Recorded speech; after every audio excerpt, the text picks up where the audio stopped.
সত্য। এই যে আমরা বলি ফেসবুকে এত বেশি ছবি দিয়েন না ভাই, ছবি তুলেন না, বারবার যে বলি নিষেধ করি। কারণ কি জানেন? একটাই কারণ, বিকজ চোখ লাগাটা সত্য। নবী সাল্লাল্লাহু আলাইহি ওয়াসাল্লাম বলেছেন ইন্না আইনাল হক, চোখের নজর সত্য। নবী করিম সাল্লাল্লাহু আলাইহি ওয়াসাল্লাম বলেছেন এটা সত্য, কারণ নবী করিম সাল্লাল্লাহু আলাইহি ওয়াসাল্লাম যা বলেছেন সাদাকাল্লাহু ওয়া সাদাকা রাসূলুহুল কারীম। নবী যা বলেছেন, আল্লাহ যা বলেছেন চিরায়ত সত্য, এর বাইরে কোনো সত্য আছে? খুব সতর্ক থাকবেন, আমি পরে সলিউশন বলছি আপনাদেরকে। আরেকটা বলেছি, নবী সাল্লাল্লাহু আলাইহি ওয়াসাল্লাম বলেছেন চোখের বদনজর এমন সত্য যে একটা উটকে এই রান্নার ডেকচির মধ্যে ঢুকাই ফেলতে পারে। একজন সাহাবী গোসল করছিলেন, গোসল, এটা হাদিসে সহিহ, এই আলেম ওলামা যারা আছেন তারা জানেন যে এই হাদিসে সহিহ। একজন সাহাবী গোসল করছেন, তার গায়ের চামড়াটা খুব সুন্দর ছিল, একদম স্কিনটা অনেক সুন্দর থাকে না এমন কিছু মানুষ? আচ্ছা, এখন আরেকজন সাহাবী এই গোসল দেখছেন দূর থেকে, দেখে বলছেন যে কি চমৎকার তার শরীরের রংটা, যেন কুমারী নারীর মতো, অনেকটা এমন একটা কথা তিনি বলেছিলেন। সাথে সাথে এই সাহাবী অজ্ঞান হয়ে পড়ে গেছে। কোন সাহাবী? যিনি গোসল করছিলেন। এখন এটার আপনি কোনো ব্যাখ্যা দিতে পারবেন না তো, এখানে কোনো সায়েন্স দিয়ে বা মেডিকেল সায়েন্স দিয়ে আপনি কোনো ব্যাখ্যা করতে পারবেন না। একটা ব্যাখ্যা দিতে পারেন, কিন্তু কেন সেটা হলো সেটা আপনি অ্যান্সার খুঁজে পাবেন না।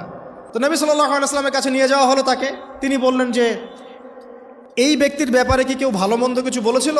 তখন একজন সাহাবী বললেন হ্যাঁ, অমুকে বলেছে এর স্কিনটা অনেক সুন্দর, ওকে ডেকে নিয়ে আসো। ওকে ডেকে আনা হলো। ডেকে আনার পর নবীজি তাকে অনেক শাসালেন, তোমরা তোমাদের ভাইদেরকে কি মেরে ফেলতে চাও?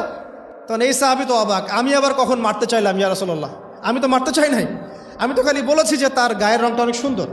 তখন তিনি বললেন কেন তুমি সুবহানাল্লাহ বললে না, কেন তুমি মাশাআল্লাহ বললে না? যখন মাশাআল্লাহ বলবেন, সুবহানাল্লাহ বলবেন, নজরটা লাগবে না। আর যখন আপনি মাশাআল্লাহ বলবেন না, সুবহানাল্লাহ বলবেন না, দেখবেন নজর লেগে গেছে। আপনি বিশ্বাস করেন ব্যবসা খুব ভালো চলছে, মানুষ বলল যে বাহ তোর তো ব্যবসা হেভি, লালে লাল শাহজালাল, ঠিক আছে, দেখবেন আপনার কেনা বেচা বন্ধ হয়ে গেছে। এরকম হবে, আমার কথাটা বিশ্বাস করেন।